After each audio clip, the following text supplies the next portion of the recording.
3, 2, 1. How about we do it again? 6, 7, 4, 3, 2, 1. I think I farted. Okay, let's try one more I time. definitely. Ready?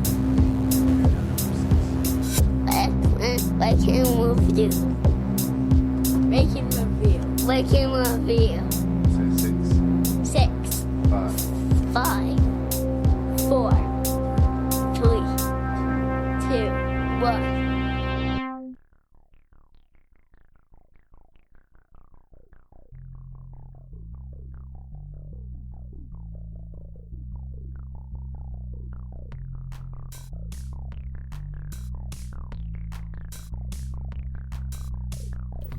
Hello and welcome to the 80th episode of Rank and Review. Yes, you heard that correctly, the 80th, 80th episode of Rank and Review. And our current champion, Matthew Risling, is going to join me once again to discuss ghosts.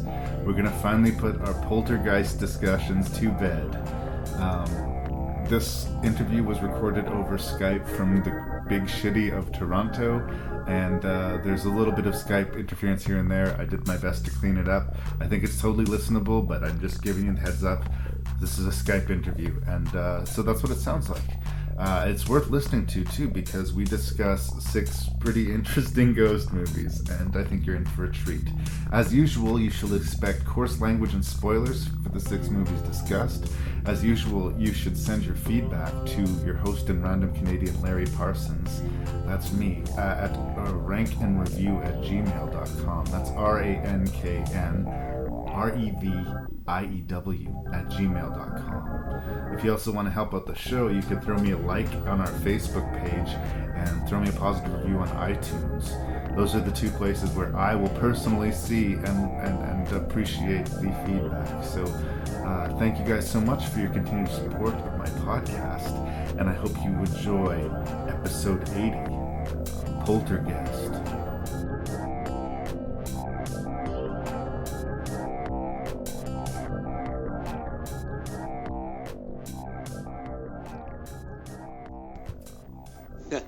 Okay, so there it is. You always seem to hit the round numbers, Matthew. This is the 80th episode. Oh, nice. It's because I'm your most important guest. Yeah. I think you were here for the 40th and the 30th. You nicely hit those round numbers for some reason. I don't know what that's about. So that means for sure I'm doing the 100th, your centennial episode. Well, you booked that already. You made that request, and you were the first to ask, so you win. Guess what we're here to talk about today, ladies and gentlemen? Matthew Risling, our current champion, is back with us. What else would we be talking about but ghosts? And this is a particularly special 80th episode because I think I'm here to announce my retirement from the subject of ghosts. Not from the podcast. Unless I get roped in. Not from the podcast, but it's time to expand my horizons. I feel like the training wheels can start coming off now, and I can start talking about more grown-up topics. More grown-up than ghosts. Like, let's say, picking something out of the air. Monsters. Sea monsters, even. Sea monsters, even. Water monsters. Well, we'll just let it happen. We'll let it be what it is. Okay, so I don't know what to sort of ask in by way of introduction. We've gone over this so many times already in the past. Basically, we're here to bring closure on Poltergeist. That was the only way you could get me to do another ghost episode, is I have to put that one down. So, and then this is going to be the end, but with a question mark. Had this Poltergeist movie been more successful and they made a sequel of it, this could have gone on indefinitely then. Well, not to give away any spoilers, but it didn't. It won't surprise anybody to learn that it didn't get any sequels. No sequels. Strange. Do we really need to say anything more about ghosts? I mean, for this list, you were going out on it, and I was building it around the Poltergeist. So these were either movies that were brand new or new to me, for the most part. And I was trying to come up with, like, was there some sort of theme or something that I could, like, mine out of all of this? They go from, like, absolutely straight, almost like by the numbers, specific familiar ghost story, to just batshit crazy and everywhere in between. So going into this, your fifth round of ghosts, how angry are you with me right now? Not particularly angry, but not particularly loving you either. This is a list without nowhere near as bad as my first list, for example. Yeah. But it doesn't have any real standout winners like that time that we did. Devil's Backbone. Devil's Backbone, yeah. Innkeepers. Or even The Conjuring, really. Yeah. Innkeepers, yeah. Yeah. No, a lot of middle ground here. And that's actually tricky from like a review standpoint. I was like looking at these. I rewatched these. Watching, not to tip my hand too soon, but watching The Woman Black 2 and again, it was amazing how little I'd remembered about that movie. I don't want to say too much about that because we will have a chance to talk about it, but it really isn't the kind of movie that sticks in your brain too much. I mean, Women in Black 1 didn't really stick with me very much. I had to go back to Wikipedia and go over the first one because I'd sort of forgotten the finer points and I wanted it to be primed. But number 2 certainly is less memorable. The other theme is this feels like the exposition dump list, where a lot of these movies have these big exposition dumpy scenes, which I don't think we've seen it to this extent on any of the other lists that I've watched, but that does seem to be a common feature of a lot of these. Well, I don't know what more to say, so I think we'll just jump in. I'll list off the 6 movies that we're going to talk about, and then we shall talk about them. How are you feeling, champion? Are you going to double down on your belt today? Oh, for sure. I'm going to get another juicy gift here. Okay, so we're going to look at The Awakening, starring a very attractive and talented British actress named Rebecca Hall. We're going to look at the aforementioned Woman in Black, Angel of Death, the sequel to the movie we reviewed on your previous podcast.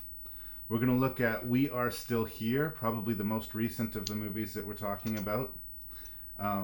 From the director of the remake of the Texas Chainsaw Massacre and Friday the 13th, Exeter, we have another period horror movie called The Quiet Ones.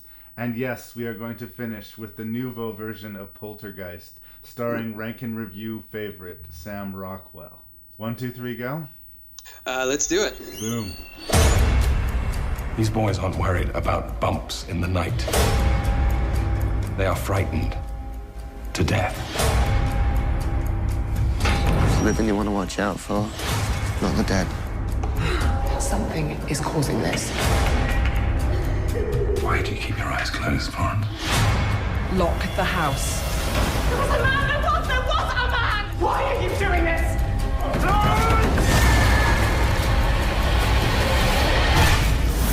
Get away from me!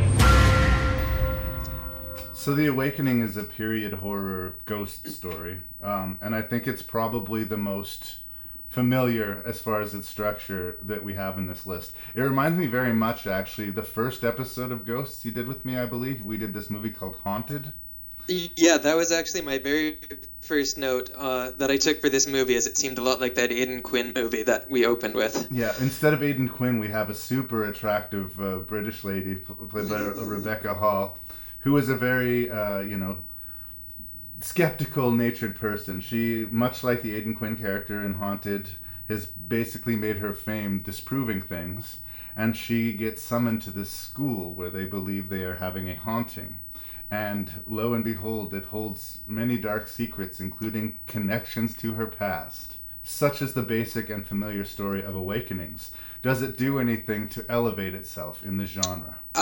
Yeah, that's a great question. That's something, when I was watching this, it seemed like an updated the updated version of the one that from the first list. And I kept waiting, because it seemed like it was going nowhere, and then it seemed like it was going somewhere, and then it seemed like it was going nowhere. And then I come down on the end that it eventually went somewhere. But the fact that I had to ask myself so frequently throughout it if it was going somewhere, it wasn't like a real grab you by the testicles twist at the end, but it came together in a very nice, kind of complete way.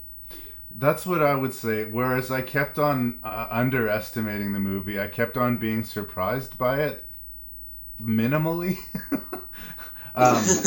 I kept on thinking I knew this movie's number. I kind of knew what it was doing. And in a lot of ways I did. I mean, of course this place is connected to her past.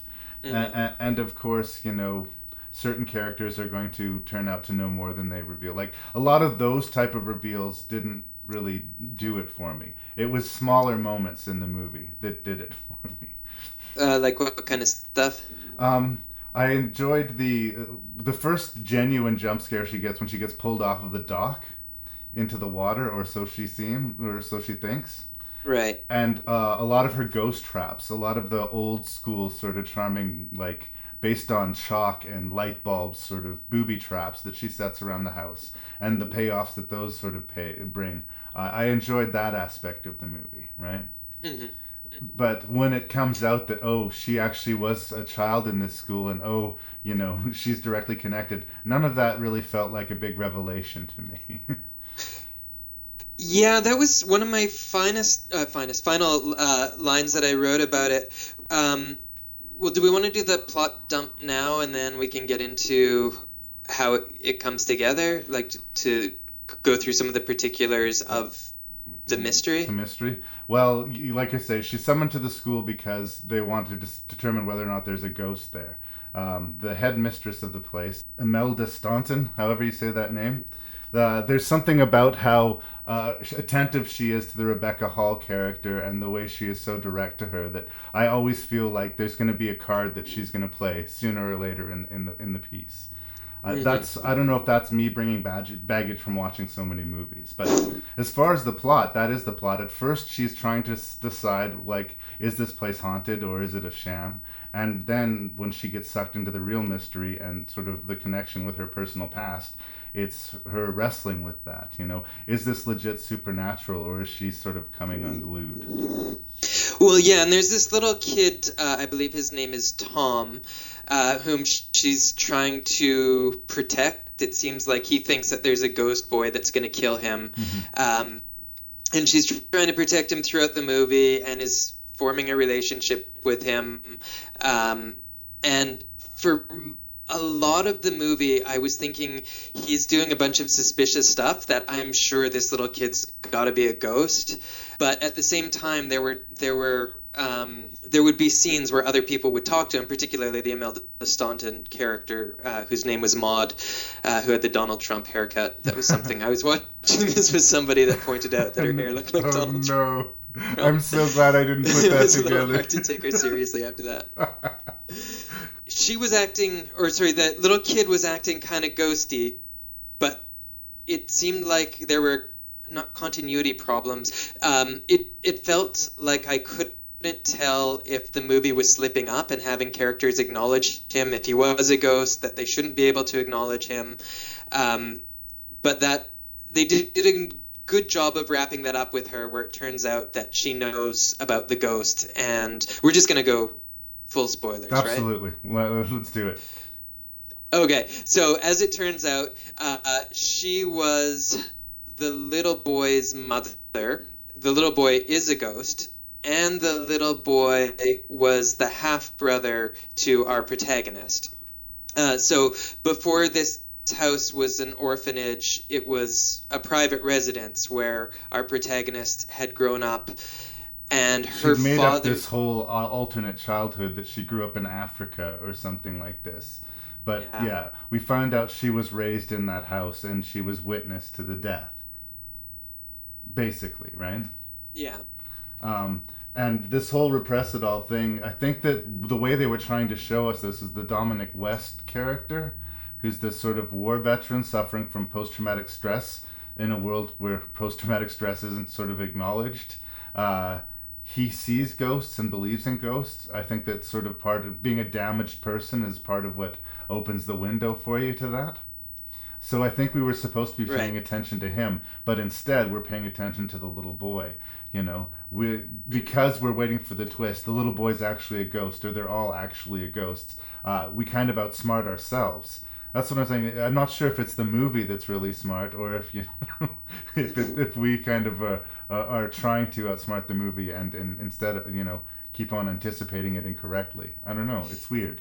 Yeah, well, I mean, it didn't drop really that many clues. So when we get the big reveal at the end, and she has her memories that come back, and when she thought that she was dubbed Mousy by this tribe in Africa whom she had remembered raising her, it was actually she was remembering that she used to be called Mousy. When she had this scar on her body from when she remembered being attacked by a lion, it's because when her father was he her father? He was her father, right? I thought that he was like her stepfather. He was the direct father of the boy and the stepfather of her. He was leaving and going on a rampage. He wanted to retrieve his son from the wall and inadvertently ended up killing his son. Right. When that happened, that happened in their drawing room or something like that. And she was looking at a very famous painting by an 18th century painter by the name of George Stubbs called A Lion Attacking a Horse. There it was. So she had that lion attack imprinted in her head when her brother was killed. So that's where the story about her getting attacked by a lion came from. Yeah. So, none of this is stuff that we could have ever been reasonably expected to figure out as an audience. No. But when it wrapped up, it kind of wrapped up nicely. There was another scene. This is right shortly after she had fallen off the dock. And the little kid was being a little bit spooky to her, and then she freaked out on him. I can't remember exactly what caused her to freak out on him, but then Maud, the Donald Trump-looking woman, Imelda Staunton, yes, and she started yelling things like, "I thought you were a kind, loving girl, but there's nothing left," and that seemed very abrupt, right. It felt over-directed or something to me. I couldn't figure out why this woman whom she barely knew was being such a bitch to her. And that pays off later. Yeah, and also the line, but there's nothing left. I'm like, what are you talking about? You just met 24 hours ago. But of course they had met several years ago. And when I first saw that, I saw that as, I'm not sure if it registered with you or how it registered. With me, it registered as a bit of a script problem. Maybe there were some scenes missing, or maybe the writer, the director, expected us to know too much about these characters, or just the writer or the director knew too much about these characters and just wasn't handling it very elegantly. Yeah. I feel like the writer and the director, they knew every corner. They've been over everything in this. It was perfect in their head, and they kind of expected it to be perfect in our head too, right? But not all the pieces were there. Like you say, this was not a solvable mystery, which I think takes away from the twist a little bit. But I still think that it works in its individual beats. To peel back. Yeah, and I didn't see it as a huge problem that when I was watching it, I thought the writer and or director were expecting us to know too much. But when it came to the reveal, everything sort of fell into its place, and I thought it wasn't the best movie, but I did like it, and it all everything that I was having problems with as I was watching it was resolving itself reasonably well. Yeah. So I thought it was quite well crafted as far as that goes. Yeah, and it works. It's hard to get enthusiastic for me about The Awakenings, but it's hard for me to say where it did anything particularly wrong. I got to give it some points too for having equal opportunity eye candy. We have a sequence with Rebecca Hall in the bathtub, and then another scene where she's spying on Dominic West when he's very underdressed. Which was one of the ickiest scenes for me, because he was cutting his leg with a razor, and it felt really visceral and horrible. But that's where he's coming from. That's where he's a very damaged character. But he seemed to know that he was damaged, where Rebecca Hall's character was damaged and she didn't know it. She had this all revealed to her quite horrifyingly. It's well made. It's just very familiar, I guess, is where I wash up on The Awakening. Other than a little bit of nudity here and there, it's a fairly PG affair. You could watch it with your moms, Yeah. It's not going to offend anyone. It's not too visceral. It's not too violent. It's a good old-fashioned ghost story. There just happens to be a lot of them. Yeah, there's actually one thing. There was a couple of other things that I liked. There was a scene where she was going through a creepy dollhouse that I thought that was working well for me. It was fairly tense. The discovery of the passageways was interesting too, because it was a double discovery for her. A, it was a secret passage that could explain how someone could be pulling off these ghost pranks, but B, it was a secret passage that she'd been in before that started to open things up for her. Yeah. So another thing that I thought worked well direction-wise, and this was actually something that I saw in a few of these movies, I'm hoping is going to become a regular thing in a convention for ghost movies, is they were really sparing with the ambient music. yes. So a lot of the walking around the old house, we didn't have to have string instruments telling us how we should experience this scene emotionally. There were creaky floorboards and lighting and shadows that was doing all of that for us. A door hinge or a floorboard will do just nicely. Absolutely. Yeah. Getting on to something, well, two things that I didn't like. One thing that I kind of didn't like, and one thing that is getting into pet peeve territory for me. Mm-hmm. The thing that I kind of didn't like, and I mentioned this with other movies, I can't remember which ones, but it's come up. The color wash, like things are digitally, it's basically given a Game of Thrones wash, where everything is sort of that drab. I don't know how you would describe it. Everything's in like they're trying to make it like a sepia toned period movie, but it just feels cheap to me. Yeah, it doesn't. It looks like instead a of making newspaper it that's look been like in an the sun actual too long. You know, it just. But it's so conscious. It's so obviously been treated. I mean, I think part of it is not even just for the ambience, but to sell the period of it. I think that they had the one location, but everything around it they were just trying to cover as best they could. You know. Yeah, but they did have sunlight in the interwar period. That's right. True. Like, there's just something in the language of cinema. Now we've just grown accustomed to this particular really digital looking color wash equals it took place in history, and it's getting time to do away with that. I think that's becoming more of a distraction than an effect to me. And it is a thing that will date your movie, and that's unfortunate because I find movies that are made to period usually tend to age quite well. Yeah, that's going to be the one thing that's going to make this movie look, oh my God, that is so 2014 or 2012 or whenever it was made. Yeah. But I think the basic A, B, and C of the story works solidly though, and will, like there's nothing that I can say loudly bad structurally wrong with the movie. It held my interest, but it probably won't hold in my memory. Well, there is actually a story thing. This is the thing that's getting into pet peeve territory with me. Not quite as intensely as with you and characters dying and coming back as ghosts to save the day, but it's getting there. And it is the repressed memory twist ending. Like, there's no particular reason why she would have forgotten everything.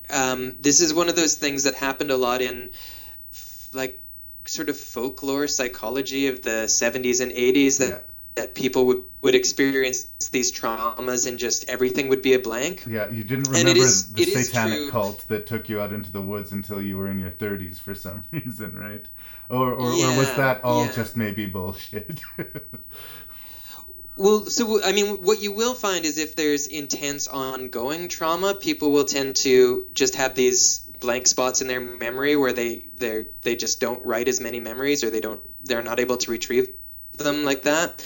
But that one traumatic instance that makes you forget your entire childhood, as far as I know, that if it does happen, it doesn't happen nearly as much as it does in cinema. Yeah. And so that felt like a little bit of a cheat to me. It's sort of like amnesia, that someone gets bonked on the head in the movie and they don't remember anything. They sort of play that off as like something the doctors see all the time.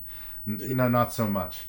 Also, I mean, if you want to nitpick like that, I was told that, if you get hit in the head hard enough to be rendered unconscious, that's a life-endangering injury. Right? Yeah, that's How many times do we see in a movie someone get clubbed in the back of the head and the next scene they're just dusting themselves off? Right? Yeah. I think, we got to give, movies get away with shit like that somehow. Well, it could be. And I mean, like I said, I thought they did a reasonably good job of, at least when she was going through that traumatic period, she saw the painting of the lion, and so she replaced the memory and came up with the whole Africa thing. Yeah. So structurally it worked. But, I mean, I don't know if it's really nitpicky if it's the major plot point. Yeah. Or at least it's the next time I see this happen in a movie, I won't buy it at all. Maybe this was like the last time I could ever see that and not freak out. I think we just go... So yeah, hear this, Hollywood. You are now officially on notice for the repressed memory twist. I think that it was just that we got the reveal and the explanation for the reveal simultaneously. Whereas if we were shown the explanation earlier but we didn't know that that's what it was, I don't know. I get where you're coming from, and I get that, amnesia or childhood repression, they go to that well a lot. But the same thing with the skeptical character coming to an old English manor to determine whether or not there's a ghost. Like, this is tired territory. In the marsh lies a house, There it is. Field Marsh House. abandoned for years. Does anybody else live on the island? The place has been deserted for years. That hides a darkness beyond all fears. So cold in here. She never forgives. Hello? She always comes back. Are you sure there's nobody else living here? There is no escaping the woman in black.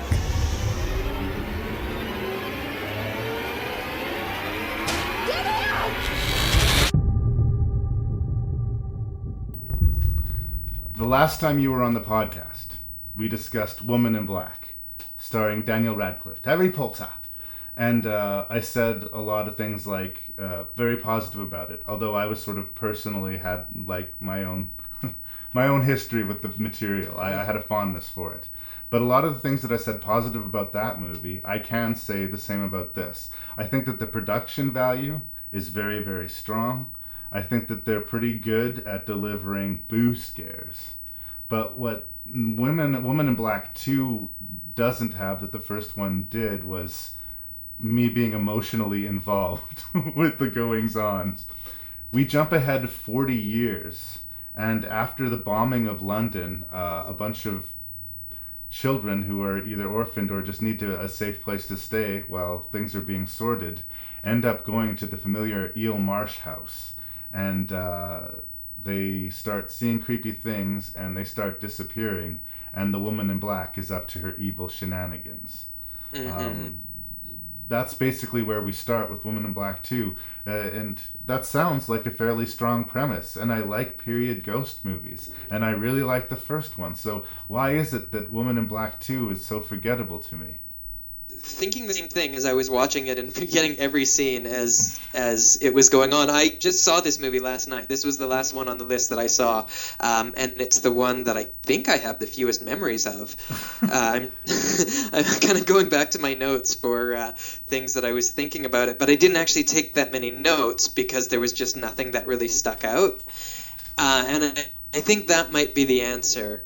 That it just had nothing particular going for it. It wasn't it didn't even have, like with Awakening, it didn't have a reveal at the end to make it memorable or anything like that. No.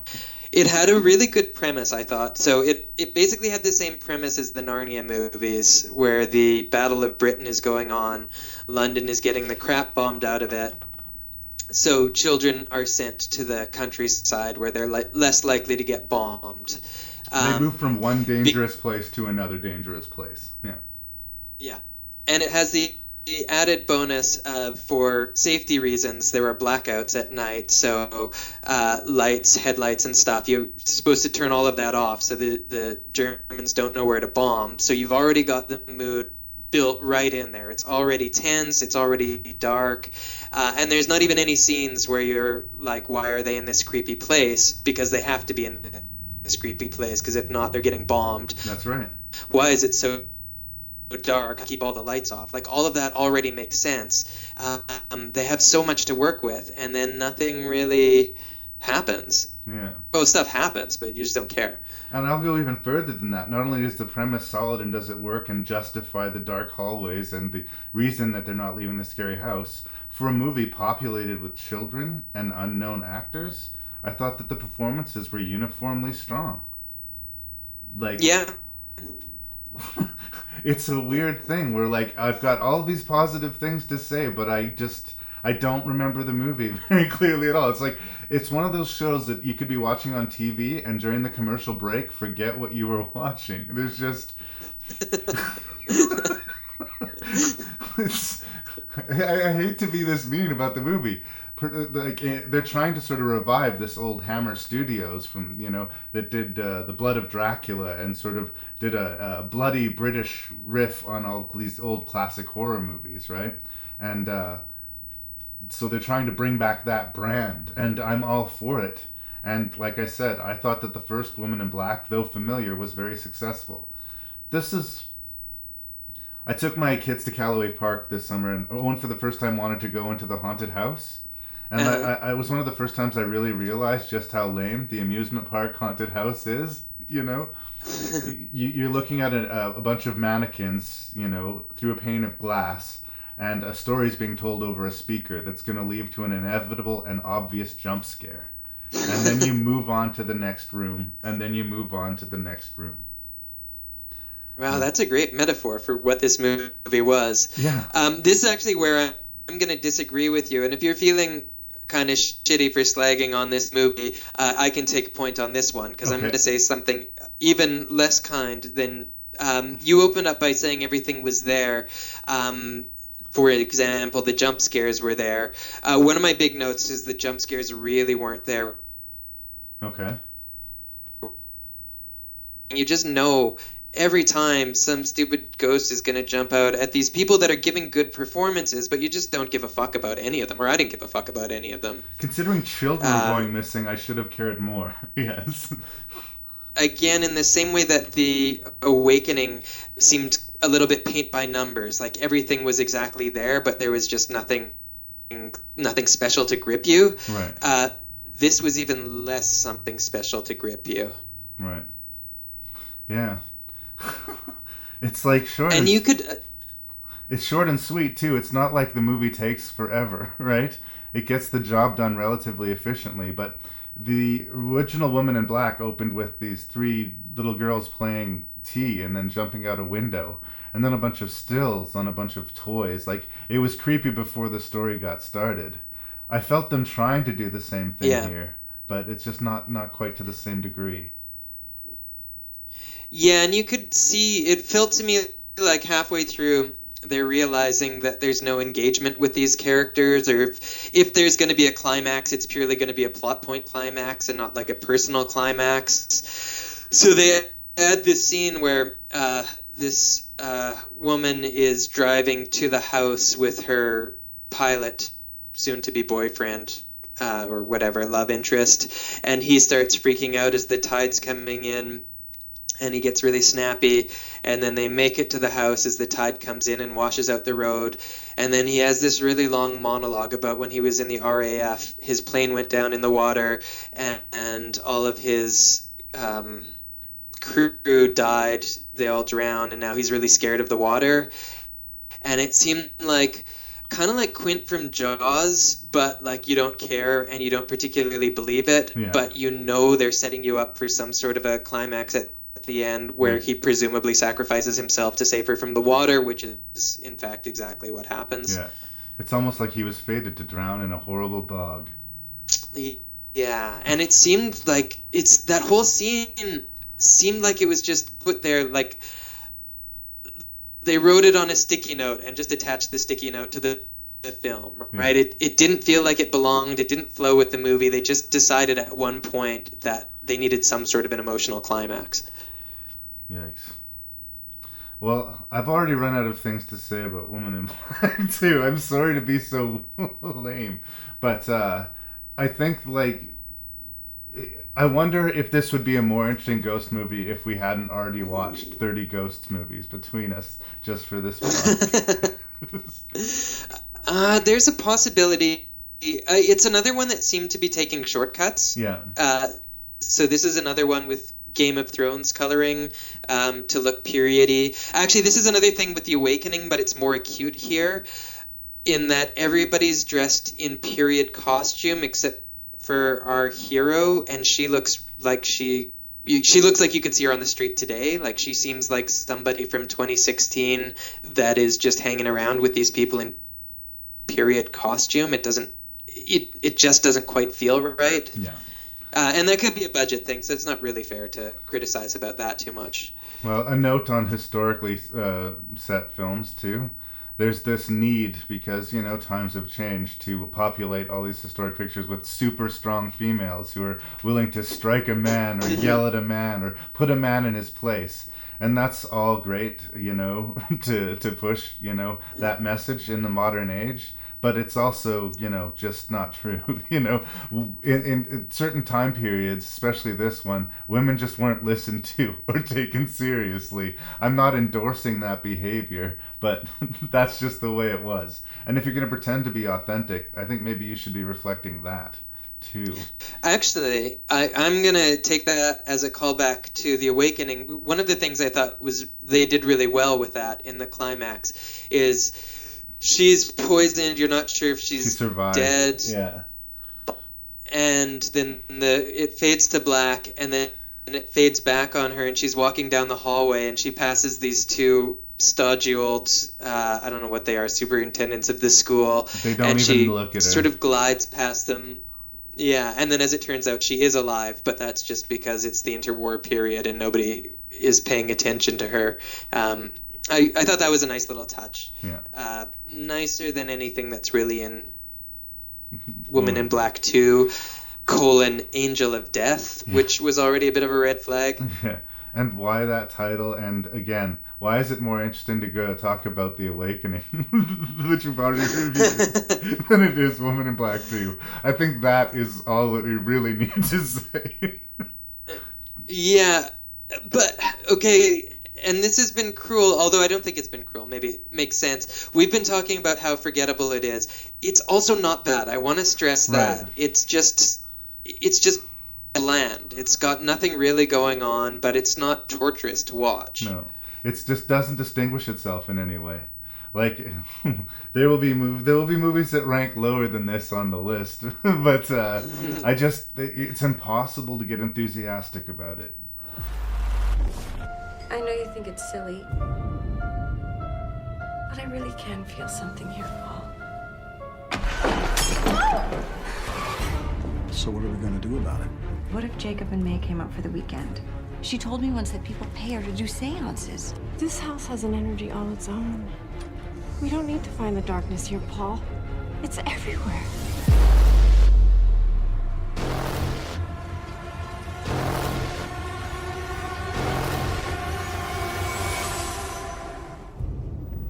So I want to talk about this movie directed and written by Dan Gagan, we've decided. Is how we say that last name? That's according to the internet, and we know the internet is to be believed. This, I think, is an interesting little low-budget number. I mean, this is another one, like I said with The Awakenings, where I constantly thought that I knew where it was going, but as it turns out, I didn't really know where it was going. And I was surprised by that. The movie surprised me on several occasions. Honestly, Matthew, with the exception of one scene that I want to talk about, there's not a bunch that I would change about this movie. It's got people that I like in it. It's definitely made by somebody who understands tone and loves horror movies. And it lulls you into this feeling of a nice PG ghost movie, and then slaps you in the face with a vicious, violent horror film. What did you think of We Are Still Here? The thing that struck me right away that I thought they did a brilliant job of was making it feel like a movie that was filmed in the 1970s. Yep.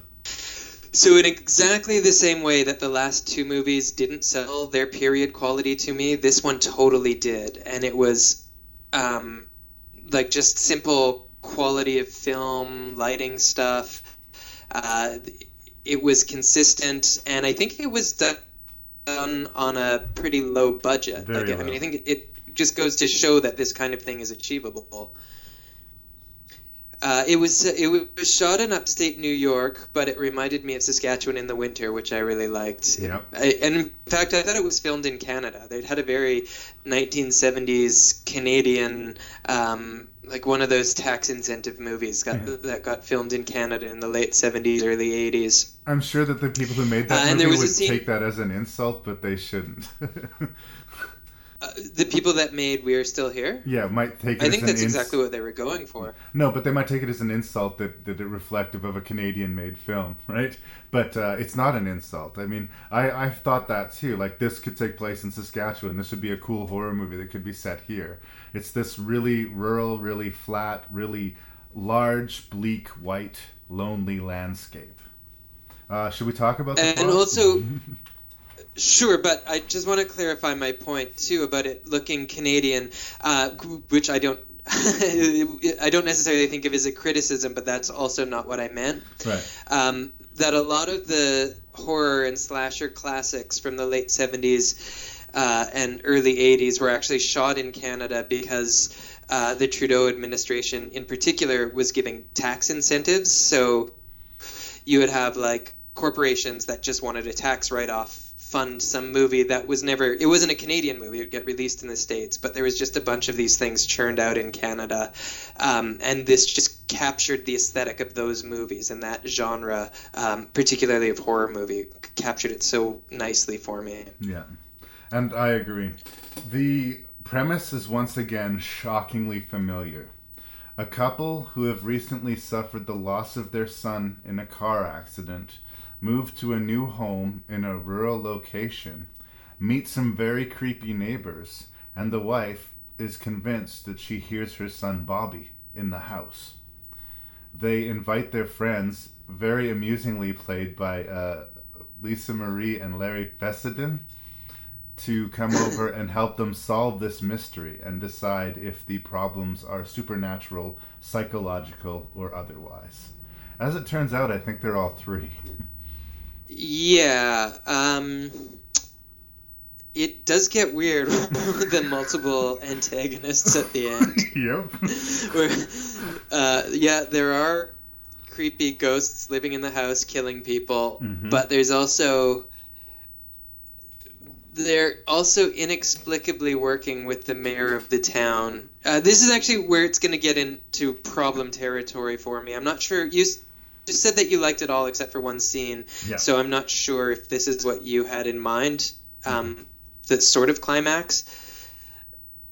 But before the climax, I guess there was another kind of mini climax. So they first move into the house, and creepy things are happening. And then, was it the mayor of the town? His role seemed a little bit rare, but a little bit hard to put your finger on. He definitely spoke on behalf of the town, and he definitely had a lot of authority. But the way he was playing it is that he was just a guy who lived in the neighborhood who knew his way around, right? But we increasingly see that the town kowtows to him a lot. Yeah, so he stopped by on their first night with his wife, who looked really scared, and he seemed to know just a little bit too much about the people that had lived in the house originally, who had gotten run out of town because why were they run out of town? He killed somebody? They ran a mortuary. No, he was selling corpses. They ran a mortuary, and the story was that the family had been selling corpses, so they were run out of town. What we find out is that family was actually sacrificed to the evil, and their vengeful spirits are trapped in the house. So now the town, instead of doing the sacrifice to keep the crops growing or to keep this town strong, instead of getting their own hands dirty, they leave the house unoccupied until it's time to make an offering, and then they sell it to an unknowing couple, and that's sort of their next sacrifice, right? That's how they keep the wheels spinning. That's the basic setup. So we can be, at the beginning, we're wondering, is it a ghost story? Is it she going crazy? Or are the neighbors out to get her? And in the end, like I said, it's kind of all three.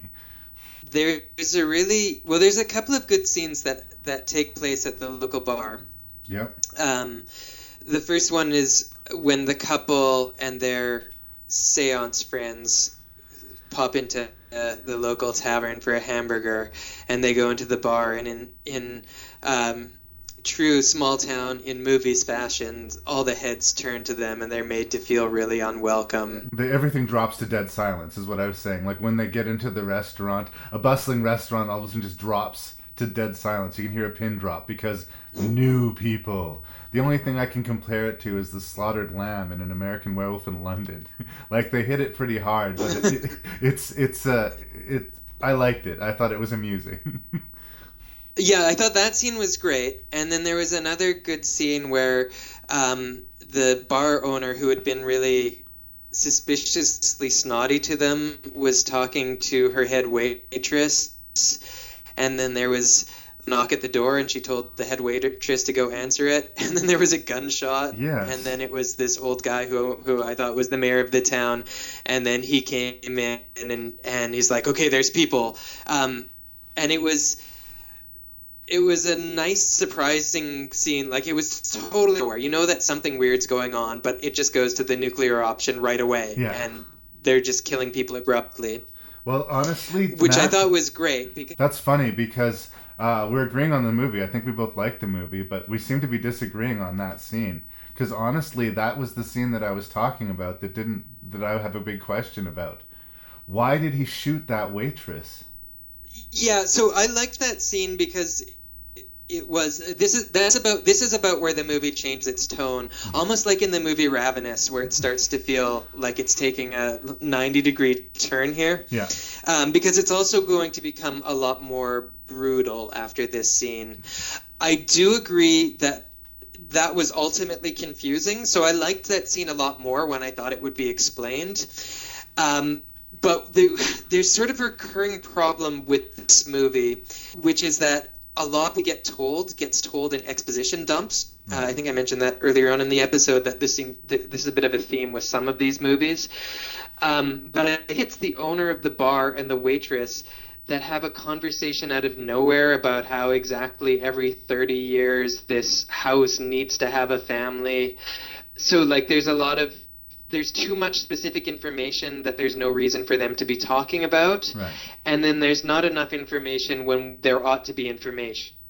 Like, why did he kill that waitress? I mean, she seems to know something about what's going on, but we never really find out who knows what or why. Yeah. I think... We also don't know... For me, it was just strange because... They were finally making conclusively the reveal on the friendly neighbor man. Like, we knew something was up. This was the scene where we know he's fucking evil. But these are people that are in the town. These are people that are one of they're on his team. They may be incompetent. He may be angry at them. But honestly, I think it would have been as impactful or more if, like, he would ask the waitress something and she was, like, just vaguely dismissive of him. And then he just shot out and smacked her in the mouth. Something like really vicious happened. The fact that he just executed that waitress because she told him the restaurant was closed bordered on comic to me. Well, I kind of thought they were taking a comic turn towards the end, because there's also going to be a time when the mayor is talking to these two charcoaly ghosts, and he tells them that they should have killed the family in the house. He's like, I'm glad you like killing people, but why did you just decide not to kill these people? And there was something almost campy about that exchange. Because again, with the not enough information, we don't ever we're never really told what the relationship is between this guy and the ghost. Like, why don't they just kill him at that point? Mm-hmm. Well, and I think... Which, in fact, they do, but why does he think they're not going to? Well, because he thinks that he's giving them what they want in the family. Here's my interpretation, and I will say that this is my interpretation, so I could be wrong. Bobby, their son, is also in the house. So I think that Bobby is sort of the representative to the other side. These are vengeful ghosts, and they're sort of stuck in the house, and they'd be just as happy to bring this vengeance to the town. In fact, the town deserves their vengeance. So by not sacrificing these people, by luring the town in, the ghosts can exact their vengeance. I don't think that the parents were in any danger of the ghosts. I think that the ghost attacked the 2 kids that came in because they were strangers. They seemed to come in uninvited, and they did everything wrong, right? They went down in the basement, right? So those kills were just the ghosts doing their job. My interpretation, and again, this is where I came from, is that they had somebody speaking for them on the other side, and that's why the mother and father were spared. Yeah, I think that's a great reading of it, but I do think it's significant how far beyond the actual text you had to go to put that reading together, because none of that is really told to us. So, I mean, you made sense of it in a way that... Yeah, I think we are conclusively told that Bobby is in the house at the very last scene.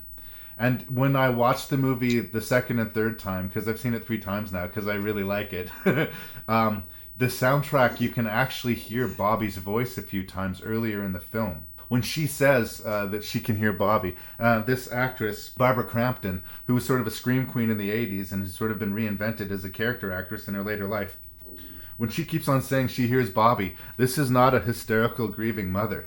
She hears Bobby. And at first, Bobby's telling them to leave the house. And when they don't leave the house, Bobby's starting to tell the ghosts, don't kill my parents, kill the people who wronged you. No, do you actually hear him say that? You don't hear him say that, but you do hear them say, get out of the house. And you do hear him say, I think, just the word mom earlier in the film. Like, you hear his voice. So I never thought that, like, I always thought that Bobby was in the house, or at least when we definitively know that there's ghosts. I could put that together. I had always imagined that he was using some ghost power to perhaps protect them or to dissuade the ghosts from getting them. And so then when there's like the one black character who's in the film that predictably gets killed right away, yep. Or the 2 teenagers that were going to have sex, when they get killed, when the parents are out of the house, because maybe there's no Bobby ghost to save them, and it just so happens that there's this force that's pushing back a little bit against these malevolent ghosts, and perhaps buying them some time, but maybe his powers, he won't ultimately be able to save them. That's what I thought was going on. Your reading of it seems perhaps more plausible to me, but in both cases we just don't know, right? Like, ultimately what we do know is Bobby is in the house, or we can be quite sure from the last scene that Bobby's in the house. One of the last words out of a big bad are, these people have been in the house for 3 weeks and they're still alive. Is there something special about them? So clearly there has been some mitigating factor. Right, and I didn't have problems with any of that. What I had problems with was really not knowing what the relationship was between the town and the house. Right. Like, we could guess, but we have to guess. And because there was such dramatic shit that happened, like the angry mob that went into the house basically to kill the family. That was an amazing sequence. It was great. It was so fun. Like, there were so many fun kills. When the guy was doing the seance, their friend, who actually was psychic, it turned out. Yeah. And then it looked like he was going to kill them, but instead he puts a poker in his own eye. Yeah. That was great. I mean, there was fun stuff like that. That's also where it felt a little bit similar to the movie Ravenous for me, in that it became a slightly different movie. Although it became a movie that I really liked watching. Yes. That's Larry Fessenden. He's actually a writer-director. The actor who stabs himself in the eye with that poker is a gifted filmmaker, and I've talked about him in other podcasts. Usually he's the guy in the movie for one scene and he dies. He's the guy at the end of session 9 who shows up for work on the wrong day. He often will show up in these like one scene roles in horror movies, and I love that he got a whole part in this movie. He still played the same role as the guy who shows up at the wrong place at the wrong time and dies, but his character was much more rich. I actually really enjoyed him and Lisa Marie as this like hippie couple that everyone would dismiss, but who are actually kind of legit. Yeah. No, I liked him a lot. I liked him and Lisa Marie quite a lot. In fact, all of the performances I really liked. A couple of the things that I noticed right away, it had this really long opening sequence of them driving up to the house, and it was two actors that I didn't really recognize. As it turns out, she's what's her name? The Barbara Crampton. You may know her from Reanimator. Protagonist. Barbara Crampton. You may know her from Reanimator. Yeah, I don't know the movie that well, and It was made like 30 years ago. But I like that it was Virtual Unknowns. It went for a long time without a single word of dialogue. I liked that. And then when the movie changed tone, I thought it changed tone well. But again, I keep coming back to this. There's at least two scenes that are just pure dumps of information that it felt like the writers just couldn't get it in. And so there's these big, long, clumsy dumps. But even with that, we still don't really get it. Like, it felt like the movie really needed another draft. The directing was spot on, but I do think there were script problems. Yeah. Well, for me, I love that we started in this world of a PG ghost movie. Then it got elevated into kind of an R-rated, ghostly, gruesome slasher movie. And then it just became a full-on free-for-all bloodletting. I mean, I don't know if we're going to have Jerry's today, but the best death is from this fucking film. There's a woman who takes 4 kitchen knives to the throat and then bleeds out horribly in front of the married couple. Totally deserving of her fate, but it is an absolutely grisly and horrifying death. Like, wow. And because I didn't know what was going to be around each corner, and because I was so happy with what was, I'm pretty enthusiastic about We Are Still Here. And I would encourage any horror fan to check it out. So... It maybe, I thought it was good. It falls short of perfection, but please watch it. Yeah, absolutely. I think it's got to be one of the 2 most memorable movies on the list. It definitely has a style of its own that it nails, even with what I perceived as the big tone shift, sort of between the second and third act. I thought they handled that really well. It just occurred to me as I was going through my notes, the young couple, the ones that came into the house to have sex and then they got killed, the ghost actually chased her out really far. She drove away. Yeah, that was kind of weird, wasn't it? Miles away, but the ghosts got her. But if the ghosts can leave the house to get people, why didn't they get the town? That's a good point. And why hadn't they done that forever? Like, it's those kind of inconsistencies that I think... if they just thought that kind of thing out a little bit more, I think it would have been even that much better. You're right, because it attacks her while she's in the car. I had it in my head that maybe they were stuck to the house. I don't know. They don't answer every corner of the plot, but while I was watching the movie, I was fully engaged, and I stand by my statement of if you're a fan of horror movies, you should watch this. I stand by that. The Exeter School for the Feeble-Minded. The facility's original purpose was to rehabilitate mentally challenged children. Exeter was not a place where young people found help, but a place where they were discarded and destroyed. It's empty. Yes, let's party. No way. Why not? No cops, no neighbors. It's perfect. No. Let's get this party started, right? Don't follow that guy in the woods. That's how rapes happen. You don't want to miss the after party. It's gonna be crazy. Didn't this place used to be a nut house? There's this emo girl on YouTube. Swears she can make herself weightless. Hey, if you believe something enough, it affects you physically. Let's do it. Light as a feather, stiff as a board. 1, 2, 3.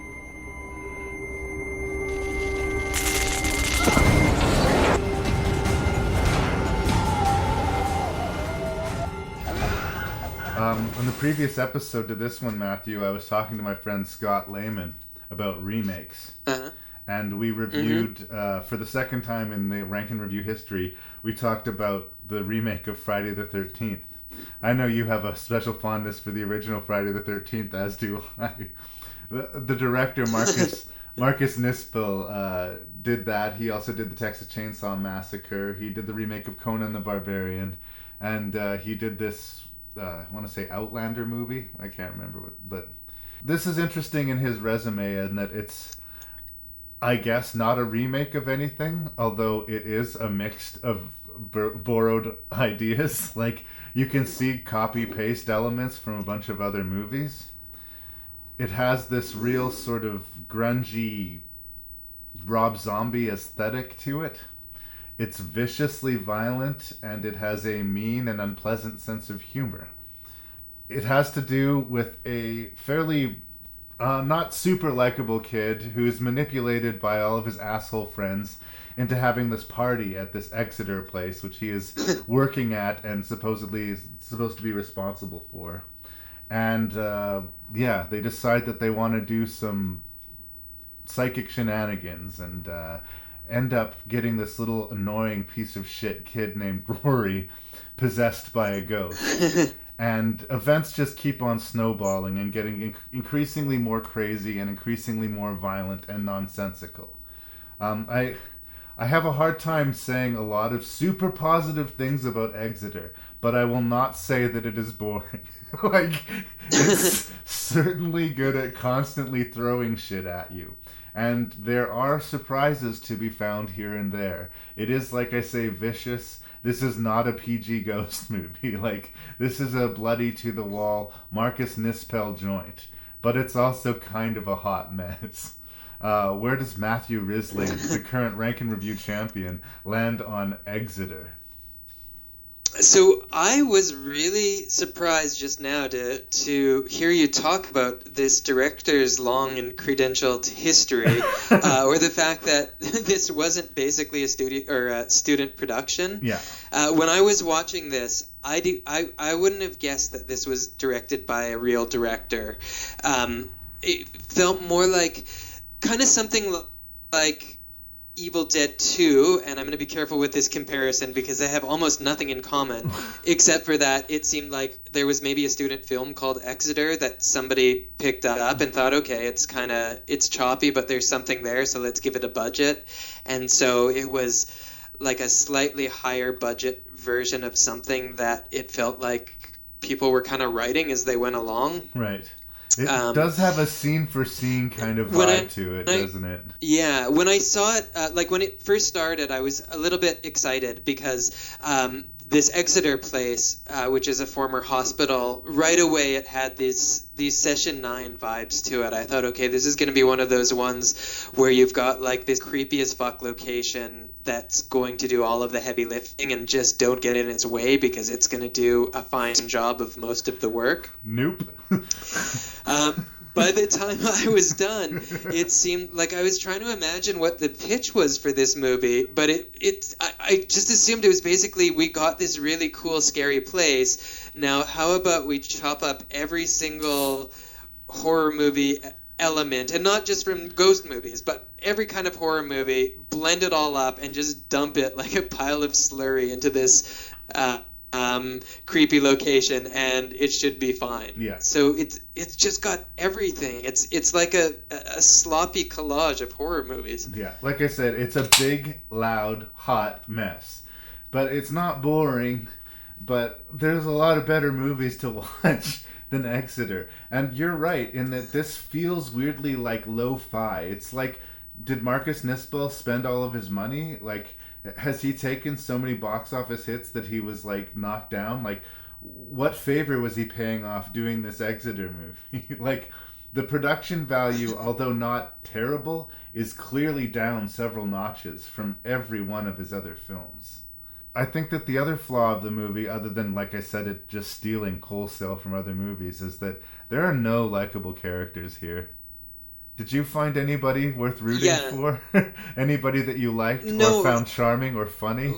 One of my earliest notes was that all of the teenagers seemed too much like movie teenagers. All of the ones at the party, they were those kind of teenagers that you find in movies that are a little bit too good looking and just a little bit too generic. They're all kind of like J.C. Penney catalog model teenagers. And the one that's like the stoner party animal is just too much like a stoner party animal. The normal guy is too normal. Everybody is just too hackneyed. But I thought that this kid Rory who gets possessed, that they were trying to make us like him. I thought he was supposed to be charming for some reason, and that they were just failing fucking miserably. I wanted Rory to die. I was bummed that he didn't. It was just, this was, even by slasher movie standards, a collection of very unlikable kids, I thought. Yeah, and it's kind of curious that they didn't, like, if this is what they wanted to do, which was basically a remake of what should have been a cheapo 1980s horror, just set it in the 80s. It's not that hard to do. Basically, they're doing it already with the aesthetic. There are scenes where they're, like, Googling some demon shit on iPads, but you could just have a guy that has some sort of esoteric knowledge that knows that. Like, there's nothing about this movie that needed to be set today. Yeah, there's plenty of options that they could have gone with. And it's clumsily, like, especially the first, like, half an hour of the movie, very clumsy, I felt like. Yeah. Couple of things that stuck out to me as kind of annoying. These are movies or moments where I start to think that maybe this movie isn't going to get better. Maybe these aren't director's choices so much as they're just rushing through it. Yeah. The old, I don't know if it was like 1920s black and white footage of the Exeter home when it was still a home for the criminally insane. I don't know how they phrased it at the time. The sanitarium. Yeah. They basically borrowed the same backstory that Session 9 had, but they did a much quicker, lamer version of it. Yeah, they like the black and white footage, and it's not hard to make something look choppy in black and white. You black and white it, you get a few hairs on the screen, you maybe take out a frame every now and then to make it hop a little bit, but this just seemed like regular digital filming with a black and white filter on it. Yeah, like you didn't believe it. It didn't really read. Yeah. Yeah, the Rory kid was annoying, although when he became the devil kid, I thought he gave an okay performance as the devil kid. He looked devilly enough to me. I thought he was better as the devil kid than he was as a brother whom we're supposed to care about. I'll give you that. When I don't know what the deal was, there was this guy that showed up that looked like Dog the Bounty Hunter. Yeah. And he showed up out of nowhere. And at this point, I thought maybe it was going to become a bit of a comedy. And he had a shotgun for some reason. Maybe, like, I want you to help me work through what he was doing there, just in the logic of the film. And then, because then he realized they were trespassing, and then he was trying to force one of the girls to have sex with him. And then he got caught up. Is that why he had showed up in... Is that why he had showed up in the first place? Because he thought there's like a teenager there that I can rape? Yeah. Or was he there to protect the building? He was there to supply the movie with a really graphic, dramatic death. But script-wise, no. He comes out of nowhere and he leaves kind of out of nowhere. Yeah. Especially when they later establish how difficult it will be for these kids to leave this place. Like, how did he get in? I don't know. And there was this great, poorly considered line where right after Rory, who is now a demon kid because he's possessed from having a seance, kills this guy, one of the friends of our protagonist says, "Your psycho brother just killed Greer." Like, how do you guys know that his name was Greer? His name is Greer in the script, but he never said, "Hi, my name is Greer. I'm going to be raping your friend now." He just showed up and was weird. Greer. Was it your fucking uncle or something? Yeah. There are several lines like that really pissed me off. Like, all I wanted to do was drink beer and get laid, and now look at what's happening. Nobody in the history of the fucking world says that line out loud. Even if they think it, they don't say it. It's just, it makes me angry. Like, I hate those kind of sloppy writing. Like, yeah. And like that was the sort of chubby kid that we're supposed to like, who gets half decapitated and is still attacking people even though a good chunk of his head is missing. In a way, if that kid didn't have all those hard lines to deliver, I could have felt for his death. But there's nothing real about any of the characters or anything that's happening to them. Just because we're just talking about this character who's apparently named Greer, he gets killed by the demon kid, but then they go super into like, these are kids that are still kind of high from the night before. The brother's a demon. They've just been sexually threatened by this dog, the bounty hunter character, and now they're on to cutting up his body and disposing it in little packages where the police will never find it. It's just like there is so much shit that has gone on in what must have been a period of like 3 hours to these kids, and they're just rolling with it. And yes, you're not supposed to be there, and yes, you guys are all high, but when the supernatural shenanigans happen and the bodies start piling up, it's okay. I think the police might be able to look past some of the little shit. You know, it wasn't a good enough reason. Oh, but we've got all these drugs. Well, just leave. Just leave. And and it's not even like a shooting gallery. It's just a little bit of marijuana. Like they can take a grounding for that. Fucking hide the drugs. Throw the drugs away before the police show up. There's plenty of options. Or the priest that was supposed to be this big twist.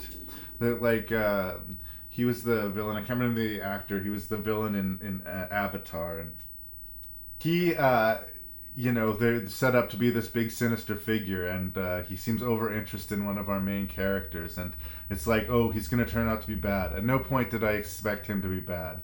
And then the other thing that happens is one of the characters that's sort of been the right hand to our main character, the Crush Girl, in the big dramatic twist, turns out to be super evil and involved in, participating in punishing this priest and getting back at Exeter.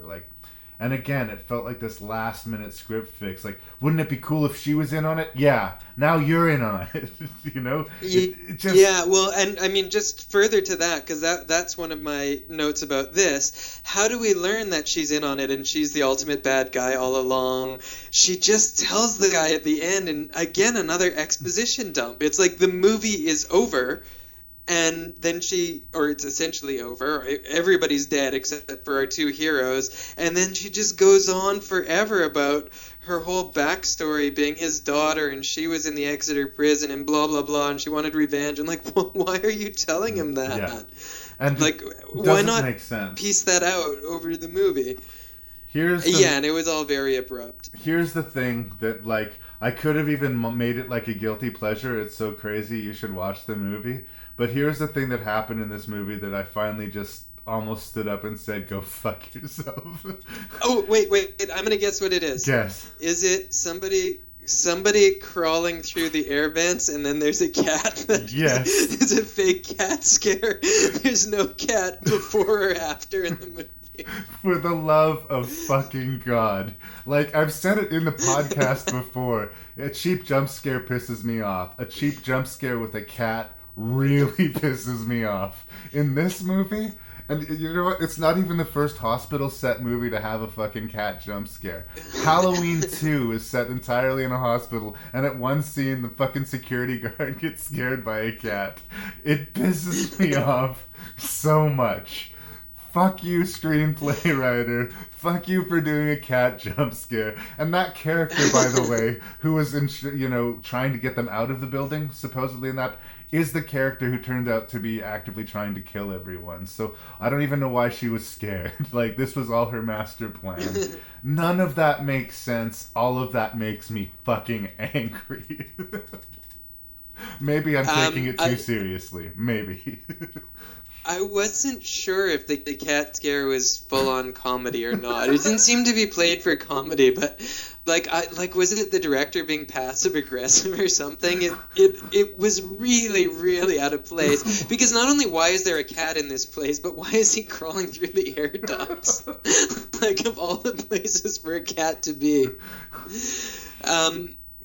There were a couple of things that I actually did kind of like about it. When the priest is so this is after the shit goes down with Rory being a demon child, and I don't know when we are towards the end of the first act or somewhere early in the second act.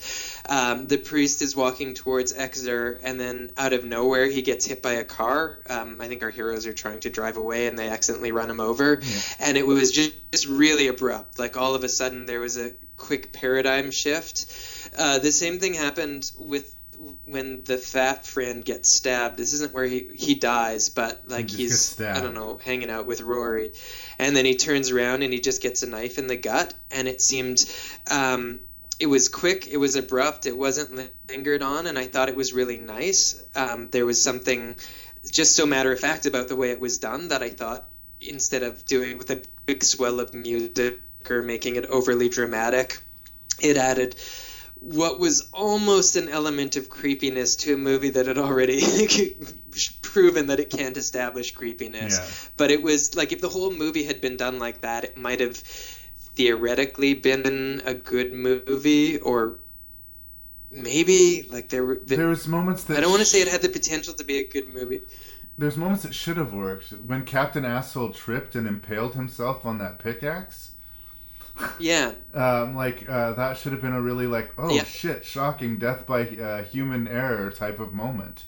But I was just too happy to see that guy die to care that it was one of those great accidental moments. The ghost didn't get him. The bad guy didn't get him. Bad luck got him, in another movie, I would have really liked it. In this movie, it just drifted by. There was the scene when... what was the other girl? What was her name? There was Ava? Was that the best friend's name? I don't have IMDb open. Anyway, so after Rory gets possessed, he gets unpossessed. And then in another scene, the only other girl in the movie gets possessed, and then she attacks them, and there's this really long scene where they're just killing the fuck out of her, which was kind of a fun scene to watch because it was just over the top. Yeah. But also the only other time that they'd seen somebody get possessed, he got unpossessed. So they're really, really thoroughly killing her, like ripping out her eyes and burning her and shit. But as far as they know, this possession isn't a permanent condition. Like, you would think that they would want to restrain her, tie her up or something, but they just go for it. And there's this one fucking surfer-looking dude who spends the whole movie in his underwear. I mean... yeah, with a Cheeto stuck to his back. That was really distracting. Just, at some point, dude, your life's at stake, Put some shoes on, put a shirt on, care about your fate. Care about your life. If you want me to care, I have to believe you care.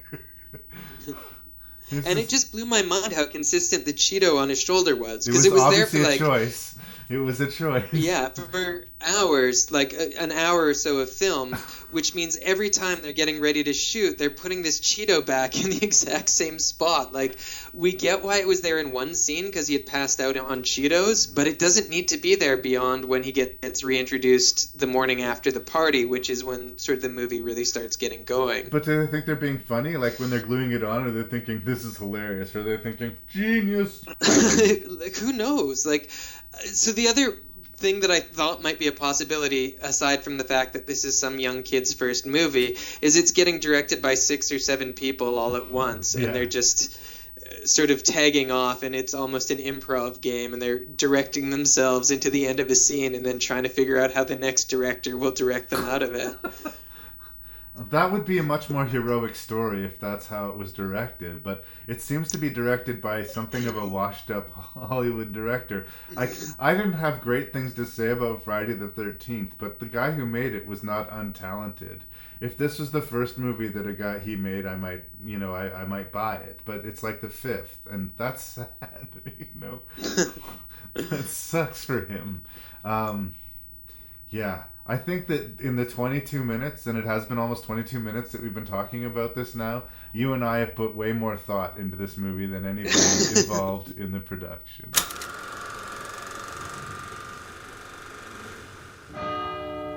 What is the supernatural? Anyone? Ghosts? No one here believes in ghosts.